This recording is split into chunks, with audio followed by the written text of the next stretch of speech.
بيبدأ الفيلم مع داني وهو نايم وبيسمع صوت جاي من بره البيت، ولما بيبص من الشباك بيتفاجئ إن في شباب سود بيحاولوا يسرقوا عربية ديريك أخوه، فبيجري على ديريك وبيصحيه من النوم وبيعرفوا اللي حصل. وساعتها بنلاحظ إن ديريك راسم على صدره شعار النازية، والنازية دي عبارة عن جيش بيشجع الناس على العنصرية عملوا هتلر علشان يحارب بيه اليهود، وفي الآخر جمعوا اليهود في حفرة وولعوا فيهم. وساعتها ديريك بيقرر إنه ما يبلغش الشرطة، وبياخد المسدس بتاعه وبينزل يضرب نار على الشباب السود اللي كانوا بيسرقوا عربيته، وبيشوف واحد منهم وهو بيحاول يهرب بعربيته، لكن ديريك مش بيسيبه وبيفضل يضرب عليه نار لحد ما بيكسر له إزاز عربيته. وبيلاحظ إن في حد من الشباب اللي ضرب عليهم نار لسه عايش، فبيضربه ضربة قوية وبيقتله. وبعد فترة بيكون داني في المدرسة، لكن موري المدرس بتاعه بيكون متضايق منه وبيشتكي لسويني مدير المدرسة، وبيفكر سويني إن موري متضايق من داني بسبب اللي حصل مع دوريس أم داني زمان، لأنهم كانوا مرتبطين ببعض. وبيرد عليه موري وبيعرفه إن موضوع دوريس انتهى من 3 سنين، وإنه متضايق بسبب المقال اللي كتبه داني وبيدافع فيه عن الفكر النازي، وده معناه إنه هيكون شخص عنصري وعنيف زي أخوه ديريك. لكن سويني بيفهمه إن داني لسه شاب صغير وأفكاره مشوشة، ومش معنى إنه كتب مقال عن حاجة يبقى مؤمن بيها، وبيعرفه إنه مش هيسيبه يضيع مستقبله زي ما أخوه عمل. وبعد ما موري بيخرج بينادي سويني على داني وبيقعد يتكلم معاه عن ديريك اللي كان في السجن ولسه خارج النهارده، وبيعرفه انه كان بيدرس لديريك وكان دايما بيشوفه طالب ذكي ومجتهد، لكن افكاره العنصريه هي اللي ضيعت مستقبله. وبيرمي سويني المقال بتاع داني في الزباله، وبيطلب منه يكتب مقال جديد عن اخوه وعن الظروف اللي حصلت معاه وخلته يميل للتفكير العنصري، وكمان يكتب عن اللي حصل معاه في السجن. وبعدها بيدخل داني الحمام وبيشوف شباب سود وهم بيضربوا واحد صاحبه، وبيقف قدامهم علشان يعرفهم انه مش خايف منهم، وبينفخ دخان السجاير في وش واحد فيهم، وبيكون قاصد يعصبهم علشان يتخانق معاهم، لكن لما الشباب السود بيسمعوا جرس المدرسة بيمشوا وبيسيبوه. وفي نفس الوقت ده بيروح سويني لمركز شرطة لوس أنجلوس علشان يحضر الاجتماع اللي الحكومة بتتكلم فيه عن الشباب اللي دخلوا السجن بسبب العنصرية، وبيلاحظوا ان معظم الشباب دي حلقة شعرها زي هتلر، وبيعرفهم سويني ان في واحد اسمه كاميرون هو اللي بيجند الشباب دي وبيزرع في عقولهم افكار النازية وبيشجعهم على العنصرية والعنف ضد اصحاب البشرة السوداء. وبيفهم سويني رجال الشرطة ان كاميرون كان بيستغل ديريك علشان يجمع شباب ويقنعهم ينضموا للمنظومة بتاعته، لكن الحكومة مش عارفة تقبض على كاميرون لانه ملوش اي ملف اجرامي عندهم ولا في اي حاجة تدينه، لأن كاميرون بيحرك الشباب اللي تحت إيده وبيخليهم يعملوا اللي هو عاوزه من غير ما يبان في الصورة. بعدها بيتكلموا عن اللي عمله ديريك، وبنعرف إنه اتحبس لأنه قتل شابين سود كانوا بيحاولوا يسرقوا عربيته، واتحكم عليه ب3 سنين سجن ولسه خارج النهاردة. وبيشغلوا فيديو لديريك لما كان صغير وهو بيحكي عن اللي حصل لأبوه، وبنكتشف إن أبوه كان شغال في الشرطة وكان بيطفي حريق حصل في حي السود، وفي رئيس عصابة من السود ضرب عليه نار وقتله، وده كان السبب الأساسي وراء كره ديريك لأصحاب البشرة السوداء. وساعتها بيكون داني بيتمشى في حي فينيس، واللي كان بيحب دايما يتمشى فيه وهو صغير لأنه كان حي جميل وهادي، وكان شايف إن الناس السود احتلوه وهم ما بقاش ليهم مكان في بلدهم. وبيروح يقف عند الملعب اللي الشباب السود متعودين يلعبوا فيه، وبيفتكر اليوم اللي كان قاعد فيه مع أخوه وبيتفرجوا على ماتش منافسة بين الناس البيض والناس السود، وكانوا متفقين على رهان، ووقتها كان الفريق الاسود هو اللي كسبان، لكن ديريك قرر انه ينزل يلعب مع الفريق الابيض، واتفق مع السود انه لو كسبهم يتنازلوا على الملعب بتاعهم للشباب البيض وما يلعبوش فيه تاني. وبعدها نزل ديريك يلعب الماتش وجاب اجوان كتير وتعادل مع فريق السود، ووقتها في واحد من الشباب السود اتضايق من اللي حصل وضرب ديريك في وشه علشان ما يكملش الماتش، لكن ديريك صمم انه يكمل الماتش ويكسبه كمان، وخد الملعب من الشباب السود وبعدها راح على البيت. وساعتها بيجري داني على البيت علشان يشوف ديريك، لأنه ما شافوش من 3 سنين بسبب إن ديريك ما كانش بيحب حد من عيلته يزوره في السجن، وبيوريله الوشم اللي كاميرون رسمهوله واللي كان عبارة عن شعار من شعارات النازية. ووقتها بتيجي مكالمة لديريك وبيدخل أوضته علشان يرد عليها، وفي نفس الوقت ده سيث صاحب ديريك بيروح له البيت علشان يسلم عليه بعد ما خرج من السجن، وبيكون معاه كاميرا وبيصور بيها داني وهو بيقول انه بيكره الناس السود لانهم احتلوا البلد بتاعتهم. وقتها بيسمعوا ديريك وبيتضايق جدا من الكلام اللي بيقوله، وبيتكلم معاه عن المقال اللي هو قدمه في المدرسة وبيطلب منه يسمع كلام السويني ويكتب مقال عنه. وبعدها ديريك بيسمع صوت دوريس أمه وهي بتكح جامد، وبيلاحظ إنها تعبانة جدا، وبيقعد معاها وبيتكلموا عن الظروف المادية الصعبة اللي هم بيعدوا بيها الأيام دي، وبتقترح عليهم دافينا أخت ديريك إنها تسيب دراستها وتدور على شغل علشان تساعد في مصاريف البيت، لكن ديريك بيرفض وبيقول لها إنه هيتصرف. وبعدها بيخرج ديريك مع سيث علشان يحضروا الحفلة اللي كاميرون عاملها بمناسبة خروجه. وساعتها داني بيقعد علشان يكتب المقال وما بيكونش عارف يبدأ منين، وكل ما بيكتب حاجة بيمسحها، وفي الآخر بيقرر إنه يبدأ من أول ما كان كاميرون بيطلب من ديريك يجند شباب علشان ينضموا للمنظمة بتاعته واللي هدفها محاربة أصحاب البشرة السوداء. ووقتها ديريك كان بيجمع الشباب وبيعرفهم إن عدد الناس السود في الولاية بتاعتهم 2 مليون شخص، وعايشين في البلد ومعتبرينها بتاعتهم، والحكومة مدياهم كل الحقوق اللي بتديها للأمريكان البيض لحد ما بقوا متحكمين في البلد وأصحاب مناصب فيها، وكمان اشتروا بيوت ومحلات. وساعتها بيقرر ديريك واللي معاه إنهم يكونوا عصابة ويهجموا على كل الممتلكات بتاعت الناس السود ويكسروها ويضربوا الناس السود اللي جواها ويسرقوا الفلوس بتاعتهم،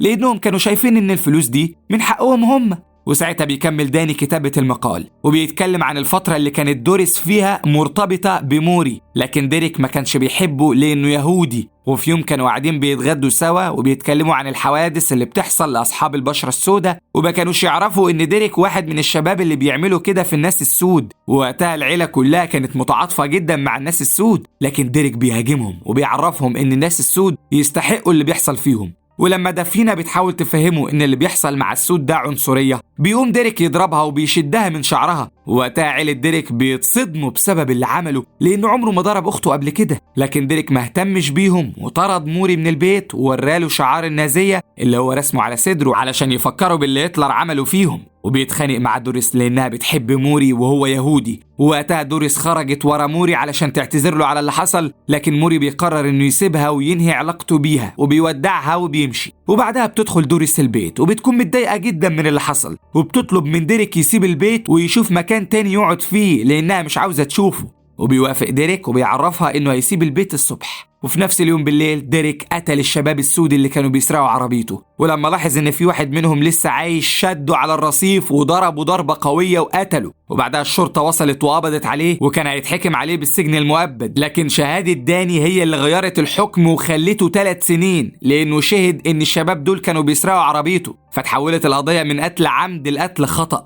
وفي الوقت ده أصحاب داني بيروحوا له وبياخدوه للحفلة بتاعت كاميرون، وساعتها بيقعد داني مع كاميرون وبيحكي له عن المقال اللي كان كاتبه في المدرسة وعلى اللي سويني عمله معاه، لكن كاميرون بيفهمه إن سويني بيعمل كده لأنه أسود ومش بيحب هتلر ولا تفكيره. وفي نفس الوقت ده كان ديريك قاعد مع حبيبته ستيسي وبيحاول يقنعها تسيب الحفلة وتنسى الأفكار النازية اللي هي مؤمنة بيها وتروح معاه، وبيعرفها إنه ندمان على كل اللي هو عمله ومش هيكمل في عصابة النازية تاني، وبيفهمها إنه عاوز يعيش حياته بشكل طبيعي ويبعد عن العنف والقتل. لكن ستيسي بترفض وبتشوفه شخص خاين للأفكار بتاعتهم. وبعدها بيروح ديريك لكاميرون وبيتضايق لما بيلاقي داني قاعد معاه وبيطلب منه يخرج يستناه بره. وساعتها بيعرفوا كاميرون انهم عملوا حملات على الانترنت ضد اصحاب البشرة السوداء وانه كان مستنيه يخرج من السجن علشان يساعدهم، لكن ديريك بيبلغه انه مش هيكمل في المنظومة بتاعته، وبيقول له انه عرف عنه كل حاجة وهو في السجن واكتشف انه شخص كذاب.